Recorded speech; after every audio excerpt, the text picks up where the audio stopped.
What's going on, everybody? JT here. We've got David and we've got C Will. This is the next block. How's everyone doing?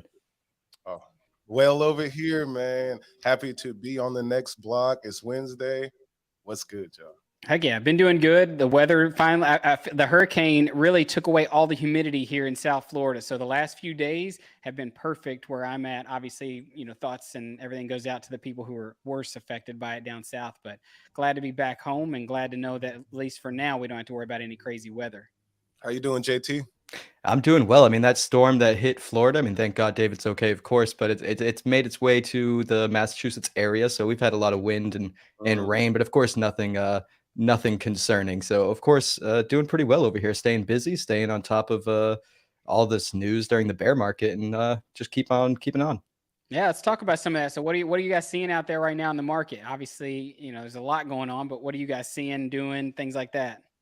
The market is reacting. It's going right now. It's been exciting to see it pump up. FIFA. I don't know if we talked about FIFA yet, but that has been explosive, and I'm thinking that's a big reason why the pump is happening. Well, we also, head into midterms and things of that nature. The market is exciting for me right now. Yeah, absolutely. I mean, the market is scary still, honestly. I'll say that. It is nice to Still get a relief bounce, but we had that emergency Fed meeting, the closed board meeting the other day, which I'm not really sure what they spoke about, but I can't imagine you pull an emergency meeting for good news. So, little worried about what the next CPI reading will be and what the Fed will do come next time they meet. I'm seeing, But I'm seeing otherwise, my prices.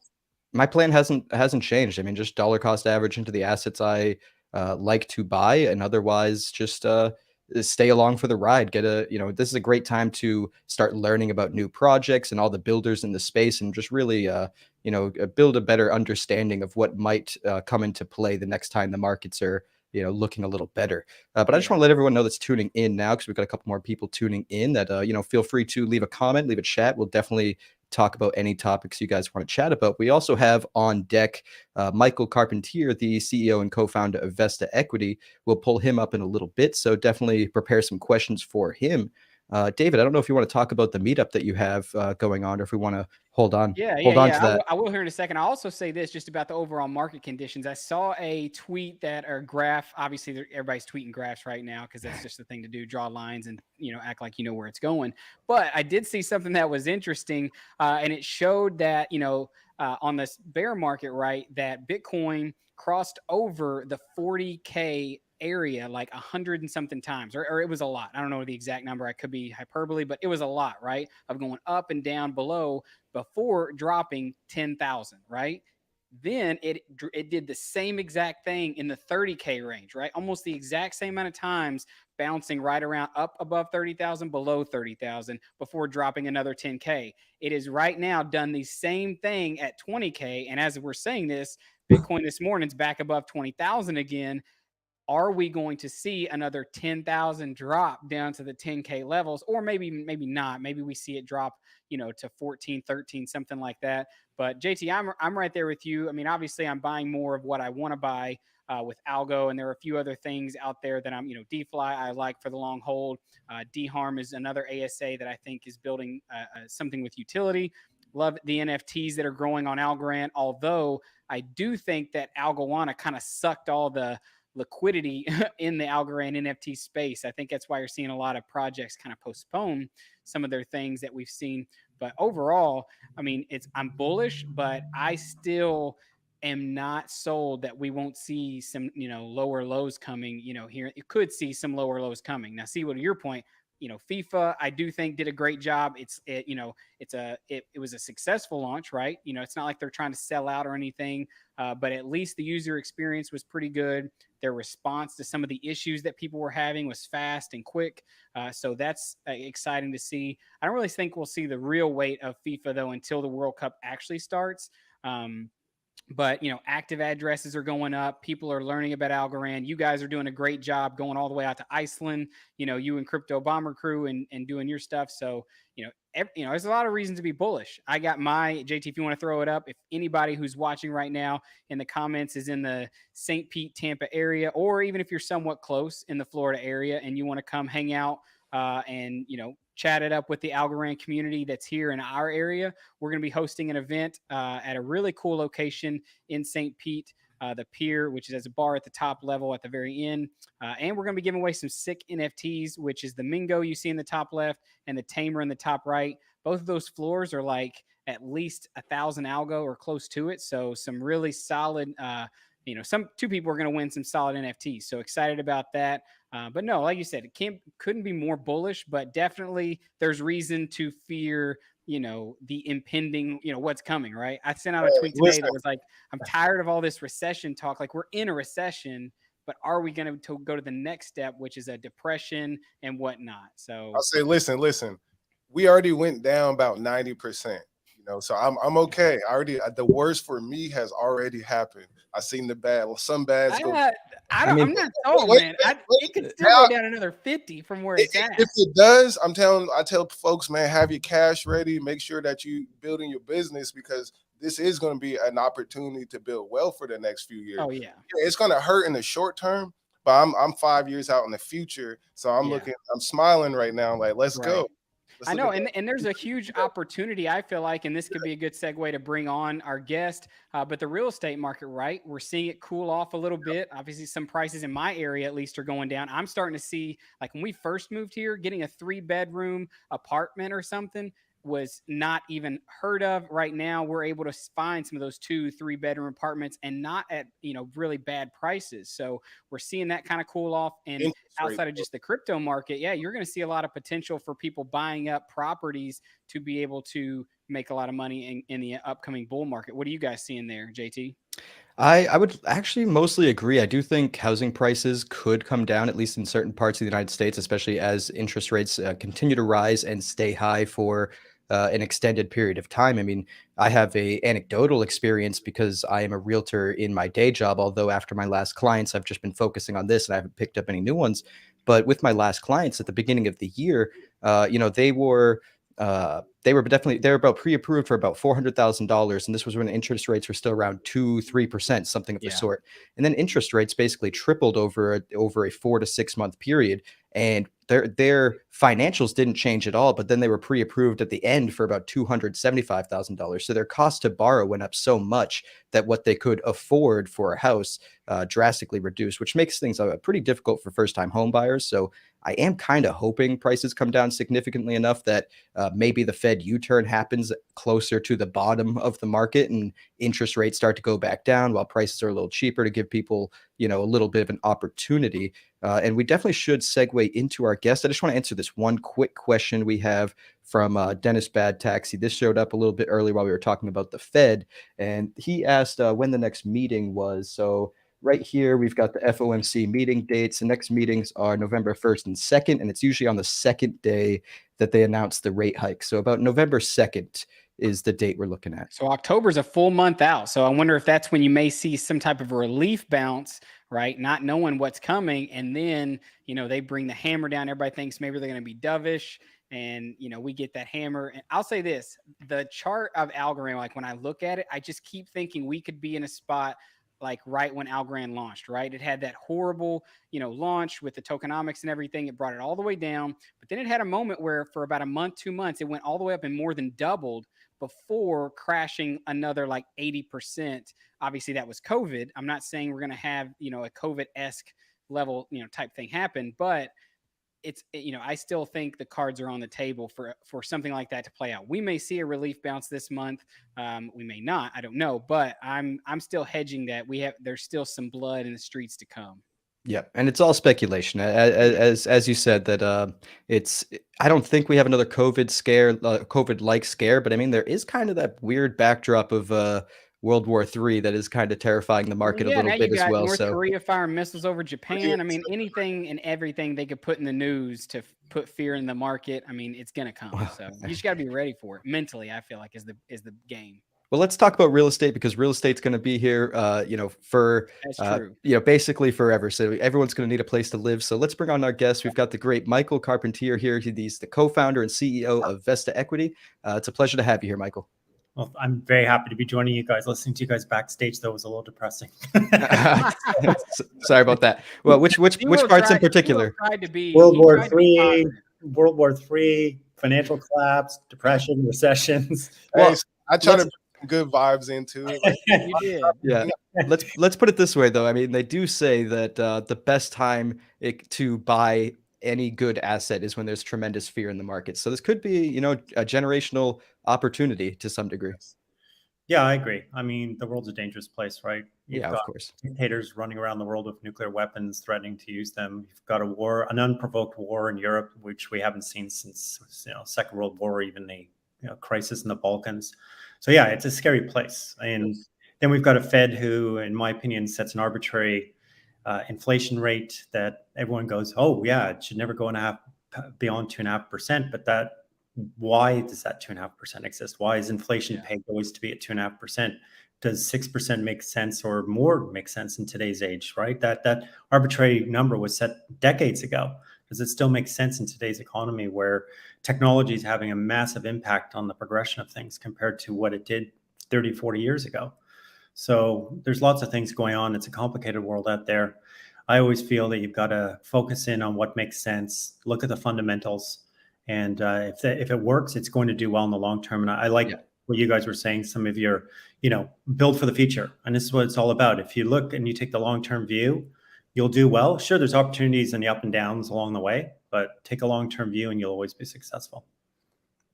Absolutely. Absolutely. So, let's start off with a little bit of an intro because I know my audience over at my other channel is quite aware of who you are since, you were the first guest on my channel, actually. But this is a newer channel. The Algorand community has grown quite a bit since then. So why don't we start off with a little bit of a background on yourself and what Vesta Equity is? So I'll start off with myself. Like, I'm the co-founder and CEO. I founded the business with two other co-founders, Imran Rahman and Talon Pence. And we built out this business focused on real estate. And what we did about 2 years ago, took a look at this whole marketplace and saw there's a lot of inequity in home equity. I mean, when you think about it, the only way to extract value out of your home is to borrow against your home or sell your home. Those aren't necessarily great options for everyone. And when you see an environment of rising interest rates, certainly borrowing against the asset is not a great option either. But when you do think about it, even on a low interest rate outlook, it's still not the most equitable solution for people. You own that house, you've paid it off, it's yours. Why do you actually have to borrow against it? It would be like having, $350,000 of cash sitting on the table and you wanting to use it and the bank saying, no, you can't use it unless you pay us interest. It's a completely crazy notion, but that's exactly what we do with this asset. So what we've done is we've built out a platform that enables people, and it's built on the Algorand platform, enables people to access the equity out of their home and extract value out of their home debt-free. And what we do is we've created a marketplace where we partner a homeowner with investors. And it's the investors that buy into the potential future appreciation of the asset. And by doing that, we also eliminate a lot of the intermediaries in the marketplace. We create a more equitable solution for homeowners and at the same time create a direct investment opportunity for investors who want to buy into this asset. And when you look at it from the investor's perspective, real estate's not an easy thing to get involved with. There's a lot of sweat equity. So, and then you oftentimes have to put all your eggs in one basket, right? So outside of, real estate focused ETFs or REITs, where there's little transparency in many instances, you'd have to buy the entire asset yourself. And there's issues of, do you have it occupied? If you've got, tenants, are the tenants good tenants? There's the property management issues. You've never been able to build out exact direct real estate assets as you would with stock and build out an investment portfolio. And that's what we're enabling people to do. Okay, that sounds amazing. Could you walk us through how that process would work? If you're a homeowner with the equity? So if you're a homeowner, you have to obviously open up an account. You go through KYC AML process, DID, KYC AML. Then you start providing basic information about your home, where it's located and stuff like that. We'll do an initial assessment on the property value. And then from that point on, there is a inspection that has to take place, and photography. We want to do the photography for a variety of reasons, make sure the product is as you describe it. And then the inspection also ensures that the product is valid, it's up to snuff. We do title searches to make sure from a legal perspective, you are indeed the owner, there's no other liens on the product. And then once you go through that process, your product's essentially ready for listing. You would list it, you would decide how much of it you want to tokenize. So let's say it's a $500,000 home and you want to tokenize half of it and sell off the asset, have 50% of that asset. You tokenize $250,000, put it onto the marketplace, and then it would be up there for people to purchase.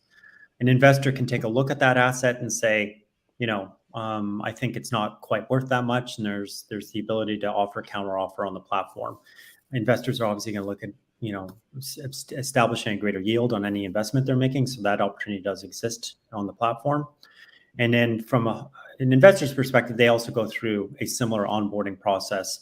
And in our case, because we're filed under Reg D, because we're regulatory compliant, they have to be accredited investors in the US, and outside the US, they don't.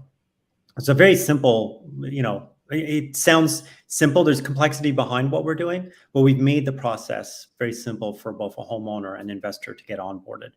And when you think of it, I don't know if you guys have ever gone and gotten a mortgage, but it's way less complex than getting a mortgage. Way less. Yeah.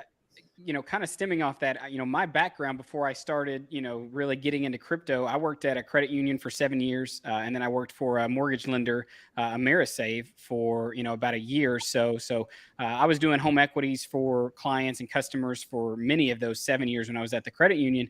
Yeah. And it is interesting now because with what your all's product, and you can correct me if I'm wrong, because like I said, I've not used it, but how easy is it then for someone, because you guys don't use, it's not like you're doing a credit check, right? No, we don't. How does that whole process, from start to finish, how much easier is it then for someone who maybe doesn't understand blockchain to just, learn about Vesta Equity, want to use your product, but not be overly confused? Because I know when I worked for a credit union, a home equity was very, in all honesty, very hard for a lot of people to understand what they were getting into, especially if you're going through some very, lenders who are predatory, because they're going to try to hide everything under the rug and whatnot so that they can make the most money off of you. So how easy is it for someone to understand your all's platform and really use it from the, start to finish? Like what all do you guys require, I guess? Well, it's very simple. So there's no credit check involved for this particular feature on our platform. You don't need to have a great credit rating. You don't need to have a cash flow analysis done. So they don't need to ensure that you can make payments, because there are essentially no payments, right? There's no monthly payments anymore. You've eliminated that aspect of what you would have to encounter if you're getting a mortgage. You don't also need to know anything about blockchain. The most complex part of this process that a user may have to understand is they have to either they've got their own blockchain wallet, or they import their own blockchain wallet, or they just use the wallets we provide, which typically our default wallet is the Para wallet. That is as close to blockchain as they're going to get. They can go through this whole process and essentially know nothing about blockchain. And as you guys have seen, I don't know if you guys have actually used the Para wallet, but it's easy to set up, right? It's fantastic. It's not complex.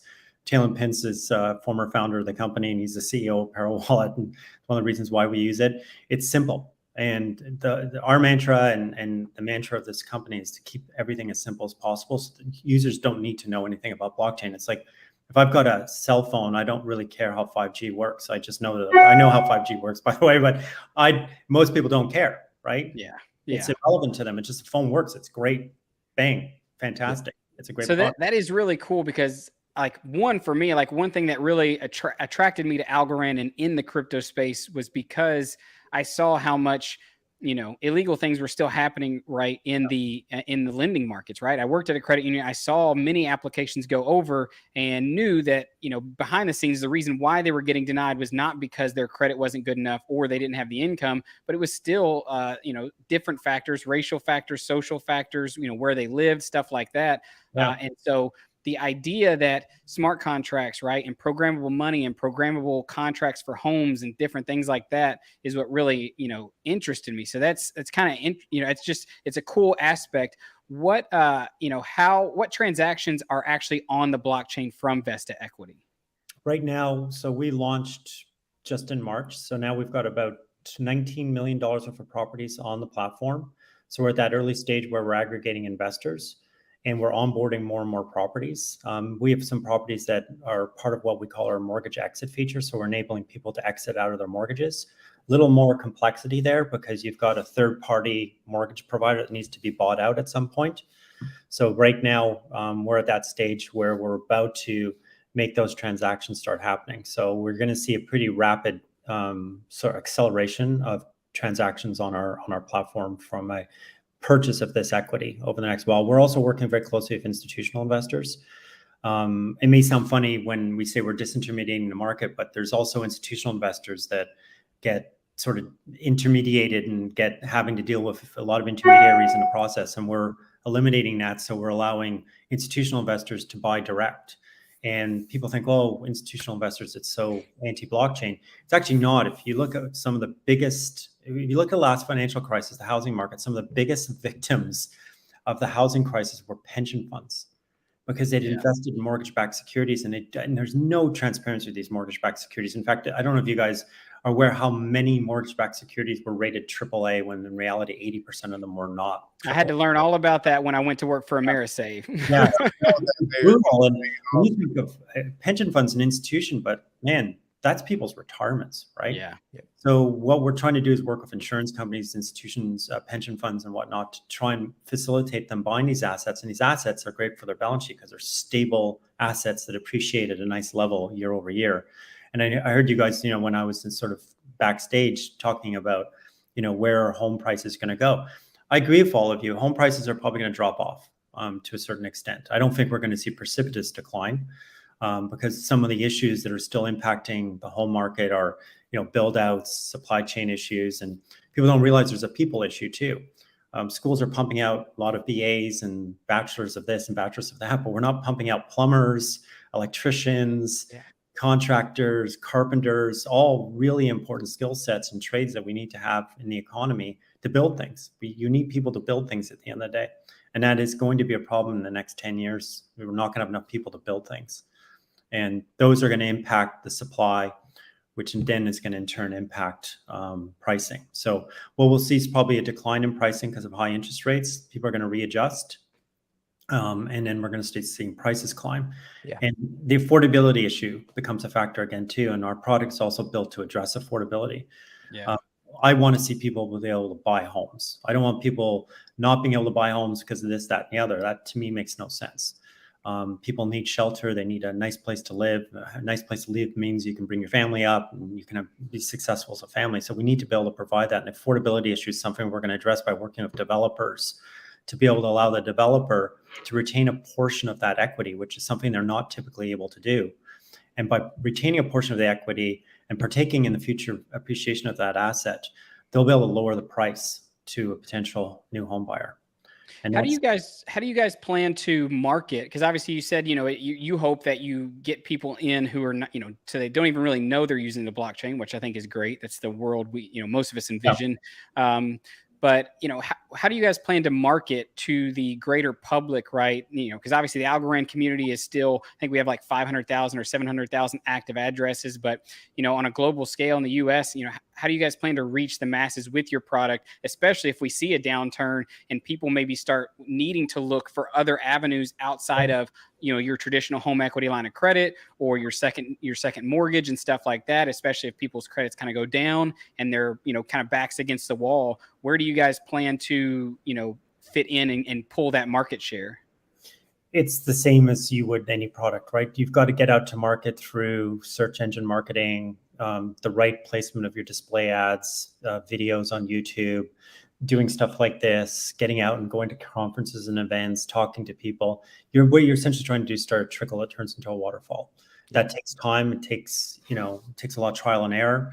We've actually had significant success on the homeowner side because I think the value is pretty clear to a homeowner immediately. Like, I don't have monthly payments to make anymore. It's a pretty easy story to sell to someone, right? And I, don't need to know anything about blockchain. It's a very simple process. So it's an easy thing for people to grasp. And when we have a sort of now an environment of raising interest rates, right away, people are like, what's the alternative? And if you go into Google and you start, checking out keyword searches and whatnot, you see people are searching these keywords, like where are interest rates going, stuff like that. Then it's easy to interject yourself into something like that. When there's an intent to buy or an intent to search, you interject yourself into that process and start letting people know. The next thing is just have a good website, a good product, and people land on our website. It's easy to use. It's easy to understand. It's very simple. We don't talk about blockchain a lot in it to scare people off.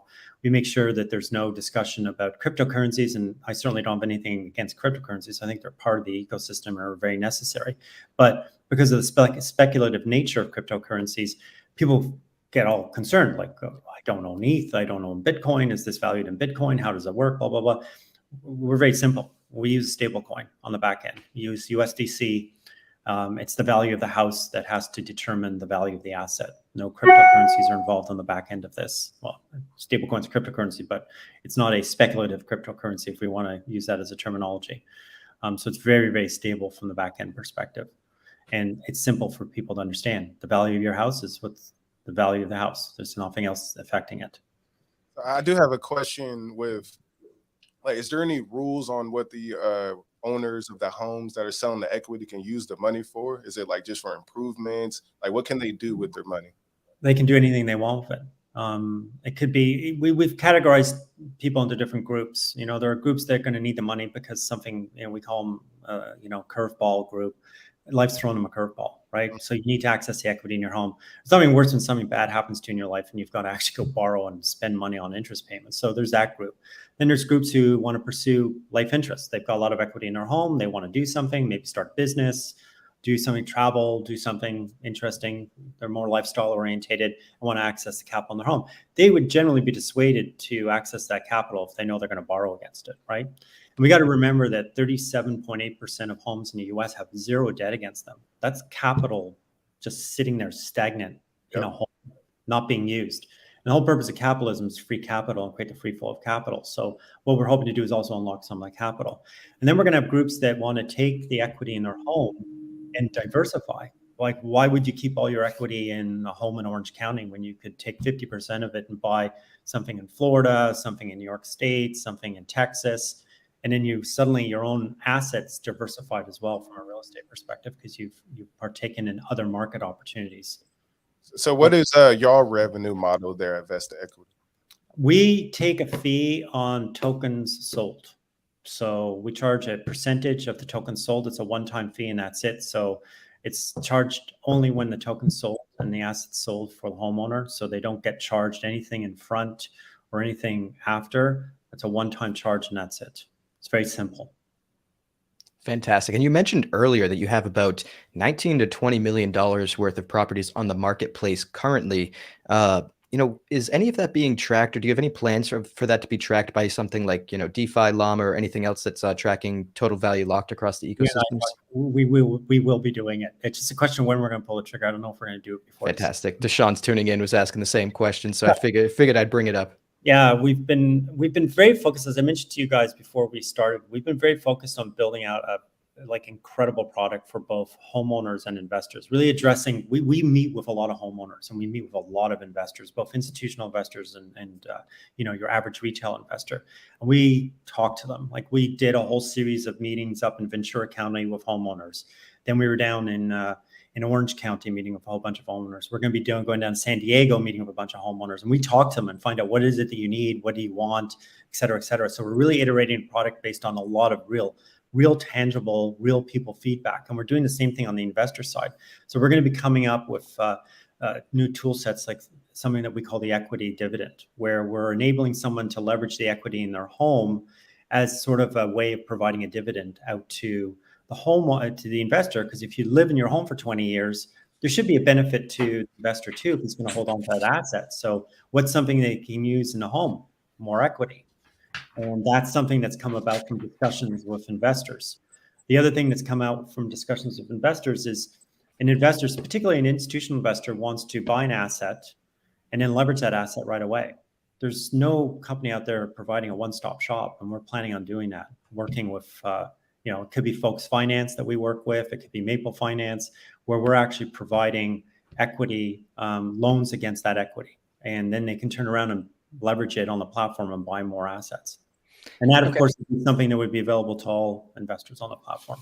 That's absolutely fantastic because, of course, we've got somebody tuning in with a question that you basically just answered. But one of the questions I was going to ask you basically answered as well, which is, will you guys be partnering with any other Algorand projects? And one of the ones that I was really interested in is either AlgoFi or Folks Finance, because the ability to actually leverage these assets, if you so choose, is really, really interesting to me, as opposed to, right now you have the ability to leverage crypto assets, but those are speculative assets, as we all know of. To be able to, actually leverage real world assets in which you can actually predict the value of them and not have to worry about like, oh, I'm going to be liquidated tomorrow because this market just moved 25%, 30%. Yeah. I think that's absolutely fantastic. Yeah, we've been engaged with Focus Finance and talking to them for last probably 2 months with Benedito. And I just met with him up in San Francisco at Circle. And then him and I are meeting again with our team down in Dubai at Decipher. And I know there's several meetings scheduled between now and then. So Focus Finance is a great company.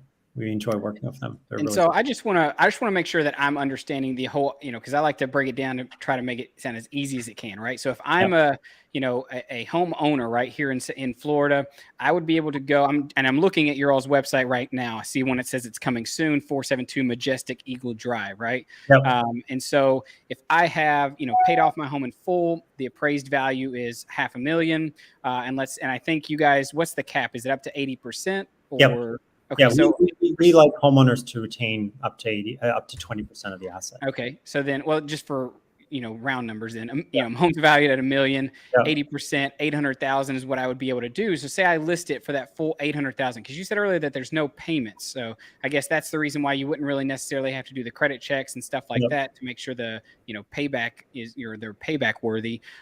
So. Is this something, are these products or these homes as they're listed, is it kind of like Lofty AI where, they're open until all of the tokens or or all of the, 800,000 has been, bought up? And then how are the payments, how does the homeowner receive those payments, the equity that when someone does decide to start to invest in it? So if it's a case of you own the home 100% and you're not trying to exit your mortgage or exit a HELOC, then as the money comes in, it's put into your wallet and it's yours to go. So essentially you're treating your home like a wallet, right? So money in, money out. So if you're listing $800,000 of asset on the marketplace and you don't care how long it takes to sell, and you get 400,000 of that 800,000, you're good to go. And then keep the other 400,000 on the marketplace. Now, okay. What does change over time is the home value will appreciate over time. So obviously people buying in at a later time will be buying at a higher appreciation level, right? If your home is mortgaged and you're trying to exit your mortgage, we have 120-day periods where people put money in to reach that goal. So let's say goal is $500,000. And when that $500,000 is reached, the money is then dispersed to the mortgage holder, if it's a bank or a credit union, whoever it is, and then the mortgage is closed off. At that point in time, if the homeowner has additional equity they want to access, they can access the equity at that point. And then treat it like they do if they were 100% home ownership, because at that point in time, there's no debt on the home anymore. So what's the process of like paying it back? Like what happens, when they need to pay these investors back, or do they buy back their home? Like what's that process? So they never have to pay the investors back per se. So there's no monthly payment or no term on this. If they exit the house and sell a house, we consider that an off-chain sale. Off-chain sale happens, funds are dispersed to all the investors at that point, and whatever percentage of profit they make, they obviously pocket that percentage. We've also got a secondary market where investors can sell to other investors. So if I've held onto the asset for 3 years, I'm happy with the return on investment I've gotten. I'm going to sell to investor XYZ over here. And investor XYZ buys it, then they're the owner of that token. So we do have an option now. We do have an option that if within a 4-year period, if the homeowner does want to buy back the tokens, they can buy back the tokens at whatever value the house is at that point in time. So in an essence, then the investors aren't really getting paid until the home sells, or until home sells, or they decide to sell those tokens to someone else. So it essentially works like a stock, right? Yeah, that's interesting. It just kind of like go ahead. No, it's like an appreciation play, and it's not, because I'm also thinking about Lofty because I use it. We get dividend payments essentially, or rental payments, and this is a different setup. So okay, I'm understanding. So what we are also going to be launching soon is what I refer to as the equity dividend. And the equity dividend is going to be people using the remaining equity in their home to pay out a greater yield to investors. We're also going to be launching a cash dividend because we have a lot of income property owners that want to come onto our platform, because there's a fundamental difference between what we do and what Lofty does, right? Lofty becomes the sort of de facto property management company. We're not in the property management business. We're in the business of enabling people to access the equity of their asset, be it a income property owner or a non-income property owner. We don't get involved in that end of the spectrum. So with our cash dividend, it will enable income property owners then turn and provide cash flow back to investors, because income properties do tend to appreciate at a slower level than a residential property that's non-income orientated. So one of the things we want to do is say, hey, we've got all these income property owners that want to use our platform. They're quite frankly tired of dealing with banks. It's a tough go when you're an income property owner and you have to keep going to the bank back and forth, back and forth. The process doesn't seem to get simpler, even though you have a proven track record with the bank. And a lot of them have been talking to us about this is a better way for us to leverage the asset and be able to then buy more properties, and then in turn be able to provide a dividend out to the stakeholders that would be in that product at that point in time. This is fascinating. So I got a couple other questions. And this kind of goes along with the whole, when it comes to you guys getting your, like, I'm assuming you get a lien then on the home, correct? Yeah, we're the only lien on the property. We create an LLC and we're the lien on the property. Okay. So then do you guys, do y'all have this product open towards all types of homes, or is it only certain, property types, or, No, technically the sort of legal structure and other elements we built into the platform, any type of property asset could technically be onboarded onto the platform. Right now, we're obviously focusing on the single family homes, but condos, townhouses, all those are applicable into this. In fact, I do think we've got some condos actually on the platform right now. All of them are applicable. This could also be extended into commercial properties. Well, we're not doing and then that. From your perspective, and obviously what you guys have already seen so far with the properties that you have on your platform and on the marketplace, one thing I've always seen, and we're seeing it here in my area with Proppy Inc., which is a company that's trying to put a lot of the paperwork and a lot of the hassle of buying a home onto the blockchain, right, and making this process easier. Because I know with my years of being in just doing mortgages, car loans, all that stuff, the biggest headache is liens, right? Getting your lien, getting your name on the property so that the funds can actually be sent out and then people can get what they want. Because that's also another thing outside of just the banks being predatory and lenders being predatory, but it's also just getting through all the red tape and all the paperwork to actually get what you want, right? Like if you need something done, you want it done and you want your money as fast as you can. How, or have you noticed, is it faster? And what do you see in the future with using something like Algorand for, file storage and the ability to documents to be signed and sent along the blockchain and with smart contracts and stuff like that? I don't know, if you want to speak on that a little bit, but that's something I'm also intrigued to learn about. I was just talking to a real estate agent the other day about this very thing. So obviously there's a whole world and an old world and an antiquated world of the back end of all of this, right? Where local county offices, the deed has to be registered there. In some cases, they still require a wet signature. They won't even accept a fax. They won't accept a digital signature. And that varies from state to state to state. We have found on the west end of the sort of US market, those Western states tend to be more digitally orientated. But the reality is that it is still a very analog world out there when it comes to the back end of real estate. And we facilitate all that, and we do all of that on the back end for the homeowner on behalf of the homeowner. We have a partnership with First American, and First American is the largest title insurance company in the United States. They also own a whole bunch of technology partners that we work with. I do eventually see this whole thing going on the blockchain, but that is a massive undertaking because it's a state, federal, and local county issue that needs to get resolved. And they all have their different ways of doing things. So first, you'd potentially go into a state like Florida, and you'd have to convince the regulators there that this is the way to do it. Then county offices would all have to adhere to the new standards and the new way of doing things and adapting to this new technology. Definitely one of the ways of doing this is not to say, hey, you're putting on the blockchain, local county clerk, here's a form to fill out and it's going on the blockchain and they don't know anything about the fact that it's on the blockchain. But this does have to eventually go that way because the inefficiencies on that end of the spectrum, and companies like First American are recognizing it. It's one of the reasons why they've sort of partitioned off a whole bunch of tech companies they own to deal with this very issue. This will eventually all end up on the blockchain. It's the only way. It has to, because the inefficiencies are staggering. And the opportunity for fraud when it's analog, it's massive, right? Yeah. Huge. So what do you think is obviously I think one of the biggest problems is digital identity, right? People would have to have, because with, like you said, it would be easier to, as time goes on, to, kind of squash out a lot of spam or fraud if there's a way to know, kind of like, with us three, right? We have a multi-sig account, for one of for our show here. And so two out of the three of us would have to sign that transaction, and the blockchain can obviously know that we are, because we have the keys for that wallet. And so what do you think, is it digital identity? Is it just more on the regulation side? Is it more of just, old money and old power not wanting to let go for this new technology and new wave of things being done faster? What do you see as the biggest obstacle in progressing and getting to that next step? The biggest obstacle is generally human nature. People don't want to adapt to new technologies, or they're afraid of new technologies, and they're afraid it's going to strip away either their power or the way things are being done. They don't understand it, so they become worried. And when people get worried, they become fearful, and when they become fearful, they just shut down.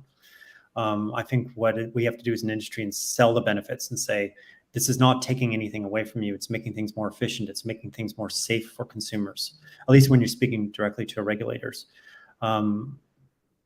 Do I think that there are people out there who want to retain their power? Yeah, there's always people who want to retain their power and don't like change, because change means they may lose their power. Time solves that generally, right? People, unfortunately, we have limited lifespans, and they eventually die off, right? Like Putin will eventually die. I mean, he may not think he's going to, but he eventually die, and solves that problem. So, life moves on, people change, technologies get adapted. Sometimes it takes longer for these technologies to get adapted and used, but they will eventually be used. As far as DIDs, I mean, we could wade into digital IDs. There's a whole bunch of privacy issues around digital IDs, but I do think properly done, DIDs make sense, right? Yeah. They protect you, they protect others from fraud, and I do think they are important. We just got to be very cognizant of who has access to the information, how you can protect that information. You don't want governments controlling what you can or cannot do based on a digital ID system where it's suddenly integrated with social credits and stuff like that, where if they catch you jaywalking on a camera, you're suddenly dinged social credits, right? And it sounds crazy, but they're doing that in China, right? Yeah. Right? Yeah. That's just mind-numbingly scary. Because you could actually have your bank account frozen by the government because you owe money, because you're not paying things. Like, there could be reasons why you're not paying. So that we have to be very cognizant of making sure that government doesn't get a stranglehold on your ability to live a free life based on a digital ID system. Yeah, something I'm interested to see your thoughts on. Obviously you chose Algorand. We've also had some people on our show. Mark Yusko is one of them. He's a very big Bitcoin proponent. I've watched tons of videos of people who are Bitcoin maxis, I guess you would call them, who would say that Bitcoin is the start, right, of this snowball to separate the money and state or government, and try to pull those two apart and give more freedoms to people. But they also believe that a lot of these things could be built on as a layer 2 or layer 3 of Bitcoin down the road. What do you see, in your space or in this space, is like Algorand solving something that, some of the other ones can't? Or do you think some of these other things like Ethereum and Bitcoin could scale up and actually be, the predominant factors? Or why did you choose Algorand in essence is what I'm kind of getting at. Well, we chose Algorand because at that point in time, it made sense, right? It was, in my opinion, Algorand was purpose-built for solutions like this, use cases. And I think Silvio spent a lot of time looking what was going on in the marketplace. So let's face it, we all know Silvio Micali's been very deeply integrated into the whole crypto world from its very early stages, right? Yeah. So I think he took a look at what was going on, how things were being done, how things were being executed. And I think he evolved his business solution based on the problems he was seeing, right? And it's a solution-oriented type platform that's been very well architected, very well built, really addresses some of the flaws some of the current platforms are encountering or have encountered. And I think he's got a phenomenal solution, a phenomenal platform. And we're super happy with it. It's been easy to build on. We've had no issues. There's been no problems.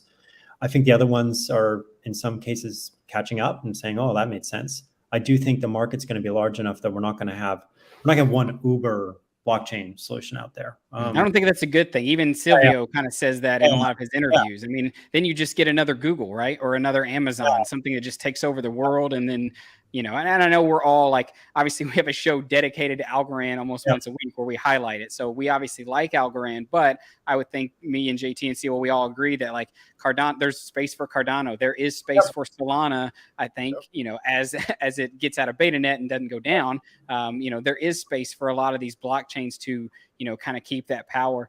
I don't know, JT. I agree with you. A world with multiple solutions out there is the world we want to see. Yeah. And I think they're all going to find their area of expertise where they really work really well, right?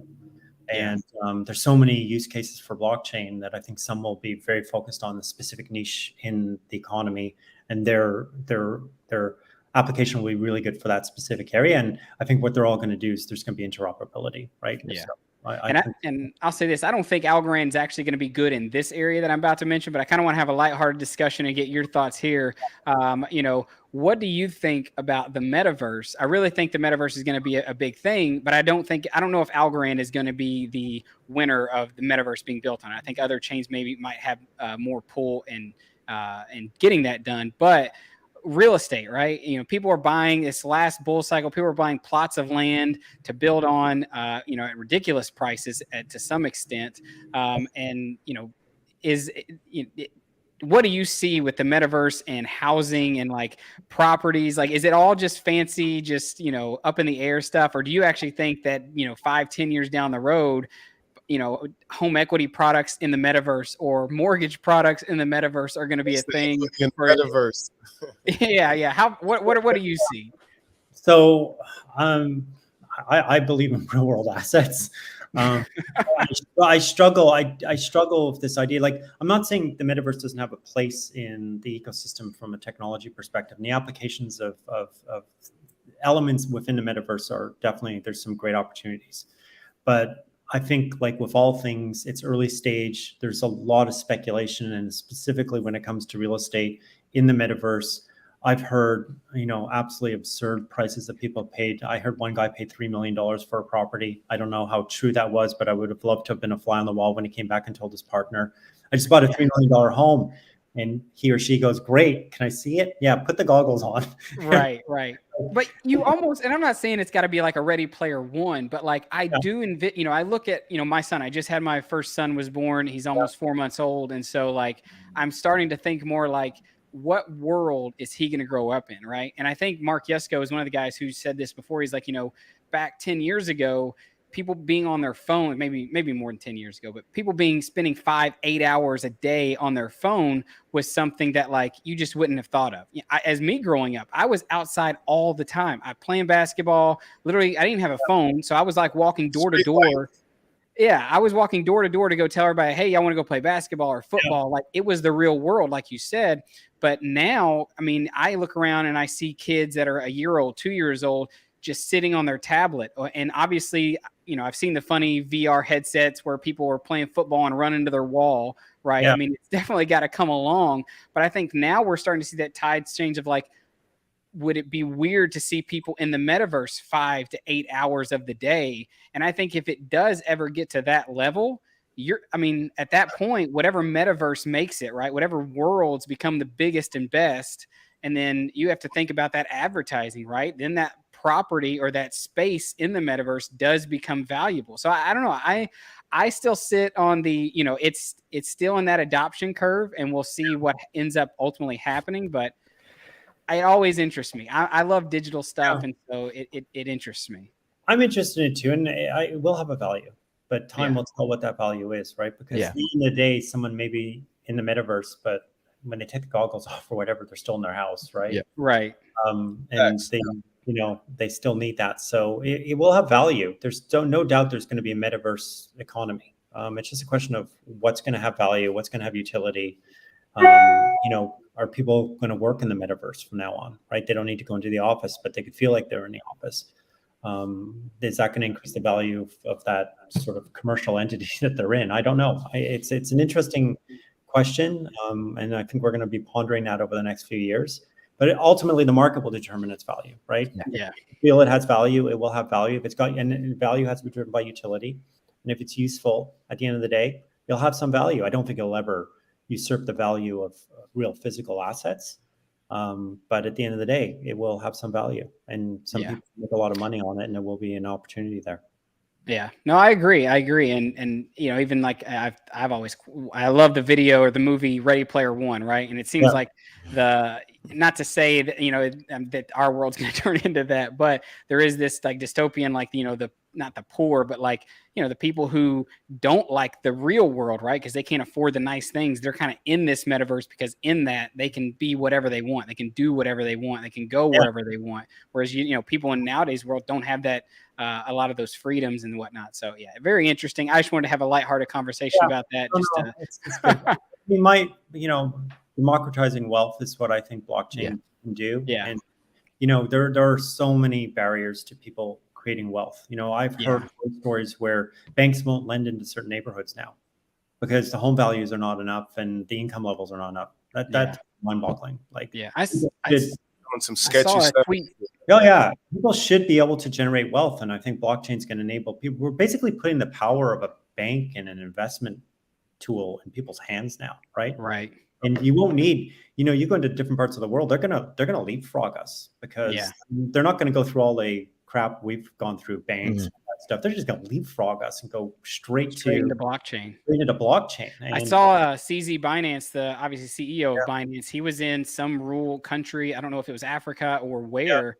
Or it may have been Central America or South America, but it was either South America or Africa. But they're trying to bring this technology to places that would see it and would, like you said, could leapfrog, especially because all the regulatory stuff and the powers that doesn't want to release it's not, all going to be there. So it definitely is interesting. And I know Stacy Warden, the CEO of the Algorand Foundation, is big on trying to destroy those barriers. And obviously I think Algorand inserts itself into a great spot there because of how low cheap transactions are and things like that. So do we have any questions from the comments? Let me put a comment in there. Like, just even think about my local neighborhood. I went to get a burger last night, and then the bartender's got a sign out like, "Can you please pay with cash because of the credit card fees?" And even that right there is a need to, and it's like, this is down the street. So we need to like integrate more people into this and eliminate Visa and MasterCards getting records of billions and billions of dollars, where now Congress is looking at them like, you guys have a monopoly on that middleman position. So this is where Algorand helps. Like tremendous. Yeah, and they are using USDC. I think that is the play, like to learn something from what Terra Luna was doing, like make USDC our main coin, and then Algorand is the fuel behind that, and we have a nice system. Yeah. So there's only a little bit of time left before the hour closes up. So let's close out with this last question. And it's coming from Gio. Thanks for joining us. Basically, if any at all, what is a good strategy using Vesta Equity for first-time home buyers? Well, again, it depends whether or not you've got debt on the home or no debt. So I'll address the no debt. So let's say you're 55 plus and you want to age in place, you don't want to move. I would use the equity in your home because for most people, that's where the majority of their wealth is. If you look at the top 90% of people out there, most of their wealth is in their home. Is use that as a tool to be able to age in place, leverage the equity. Obviously you're living on a fixed budget at that time, balance things out, make sure you're using the asset accordingly and tapping into it when you need it. If you are a, mid-tier buyer and you're, in the middle of your career and you've got a big mortgage and you may have a term coming up where you're going to be paying greater interest, get out of that debt. Debt during a tough or turbulent economic times is a killer. In fact, I'm not a big fan of debt. I hate debt. It's usable in some criteria, but consumer debt is weighs on people and causes people a lot of problems. Use the tool set to get out of debt, and then use that cash flow to create more wealth. And that's what I would recommend to people if that's what they're doing. Like if you're in your mid 30s, you've got an opportunity there. If you've got that asset, leverage it, get out of debt, and then turn around and use that cash flow that you typically would use to pay the mortgage to invest in buy algos or buy whatever it is you want to do, buy equities and cool companies that you think are going to have an impact on the economy. Fantastic. That's some sound advice. And I appreciate you taking the time out of your day to join this show. I want to leave the floor to you just to let our audience know where they can go to learn more about Vesta Equity, learn more about yourself or anything else you guys are working on. They can go straight to our website. So www.vestaequity.net. They can sign up just to get more information if they want, or they can sign up as a homeowner or as an investor. And they can always hit the customer success chat and talk to a real person. We actually do have real people at the company. You're not talking to a bot. You're talking to someone real. And we're always willing, if anyone, because we're still at that nascent stage, if anyone wants to talk to me, they can always email me at mcarpentier@vestaequity.net. And I'm always willing to talk to people and have conversations with people. Fantastic. And I suppose we potentially will see each other at Decipher later on this year. Absolutely. Yeah, no, that would be fantastic. Looking forward to it. We're gonna do a live show and do some recordings and whatnot for the people who will be tuning in. So we'll make sure we have a spot reserved there for you to do an interview. And I know this. I know obviously currently I'm not. I don't own a home. I did before me and my wife moved to Florida, and we're starting to here in the next couple of years look at obviously hopefully as the market kind of corrects back the other way to making some moves and buying a home. And I know that Vesta Equity is going to be one of the products I look to use because it's on the blockchain I use the most in Algorand. Perfect. Fantastic. I'm looking forward to seeing all three of you. That's going to be awesome. Yeah, we're excited to be there. Very excited for it. Thanks for your time today, Mike. That was great. Take care. Thank you very much. Awesome. Bye, everyone. Take care. Peace. All right, everybody. That was our conversation with Michael Carpentier, the co-founder and CEO of Vesta Equity. If you enjoyed the conversation, smash the thumbs up button, subscribe to the channel if you haven't already, and share the video with a friend. Anyone else got any thoughts before we wrap up here tonight? Get them governance strategies ready. Yeah, I would say, make sure that y'all, Oh, Seawheel's cutting out. He's been rugged. He's been rugged. Seawheel's been rugged. I saw his screen getting a little fuzzy, but let's make a quick mention of Algorand governance real quick. Because so we've got governance. I'm using Folks Finance Guard and AlgoFi this time. I'm not sure what you guys are doing, but signups end, I believe, in like 12 days or so, or something like that. So make sure you're recommitted. And it looks like Seawheel is back. Sorry that you were cut off there. No, it was good. I was noticing towards the end of yeah, it's happening. Yeah, it's happening. It's getting really fuzzy. I will say this. I'm going to have to jump in and I learned some of these strategies you guys are maybe looking to implement. I know Guard is looking, they've revamped their whole thing. At first, I put them in level of difficulty of understanding, right? AlgoFi was the easiest for me. Folks Finance came in kind of second, just from, if you wanted to do stuff with the liquid governance. And I feel like Guard was kind of the third, but I feel like they've kind of revamped and now they're like kind of not, jumping over, but maybe I think they're kind of even with Folks. But I'm wanting to look at different methods. So I made out a tweet. If you've got your governance strategy, go to my tweet. Let me know what your plan is to do, because I'm looking at, possibly wanting to use multiple ones, but, try not to get too confusing and too crazy. And a quick mention on Guard. They did just release their V2, as you mentioned. I just had Riley on the show on JT Invest You, and they mentioned the 2 different staking pools that will be created or are already created or whatever that generate real yield, which is really exciting. So if you stake Guard in these 2 different pools, you can essentially earn the yield of the platform, so the revenue that the platform is generating, or there's another pool in which you basically can earn a yield from the liquidations that happen on the platform, which is really interesting. So that's 2 ways to earn a yield that doesn't come from inflationary models. And hopefully their usage goes up, so that way there's higher TVL, more people committing on Guard, but that staking alone will also increase the TVL. So now they have multiple more methods to increase their TVL. And I really wouldn't doubt if we see Guard at 30 to 40 million by the end of this governance period. Yeah, that'd be awesome. I will say, I used AlgoFi for the majority of it, made a decent little scoop of Algo this period. But, if I can stop myself from spending all my Algo on NFTs, I think I could come up with some pretty cool strategies. So I'm going to be looking at each of them and deciding here in the next coming week or so what I'm going to do.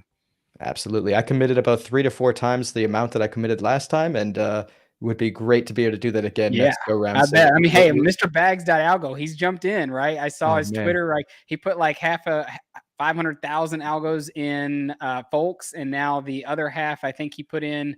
I think he put the other half in regular governance. But Yeah. we're starting to see them whales, kind of moving into the DeFi space. So that's exciting, because I will say this: when governance ended and I moved a lot of my stuff around on AlgoFi, that's when it really started to hit that we need liquidity on Algorand. Like the price impacts and stuff like that when you're trying to move big amounts and swap big amounts.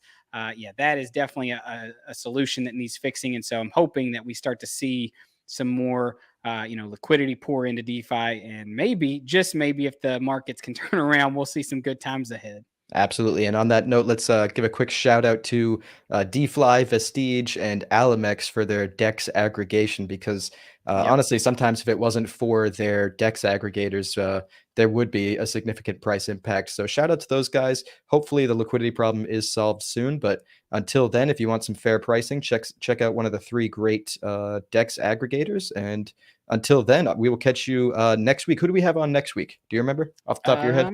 I do not remember. Let me see. Let's pull it up before we go. Yeah. See. I know I know we also are contemplating adding a few bonus days because we have so many guests that want to come on, but we don't want to have to push them all the way until the end of November before. So keep your eyes on our socials. Make sure you're following, subscribing, and everything, so that you see if we come up with an extra show that's not on the traditional Wednesday at 1. So stay tuned for that.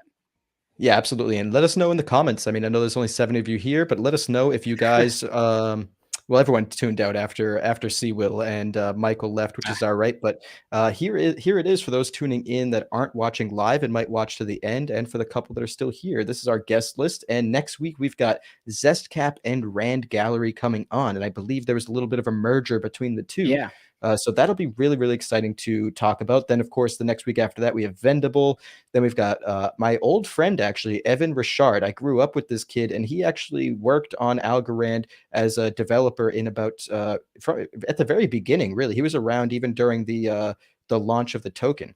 And then after that, we need to ask him what the heck happened. what happened, man? We won't throw him under the bus. And then we've got Kristen Egger Hansen, of course, coming on with Algo Ventures the week after that on November 2nd. And wrapping up with Koi Banks. Of course, I don't want to say wrapping up, but we'll probably fit in 2 to 3 more guests before we leave for Decipher. And then hopefully come back with another great lineup.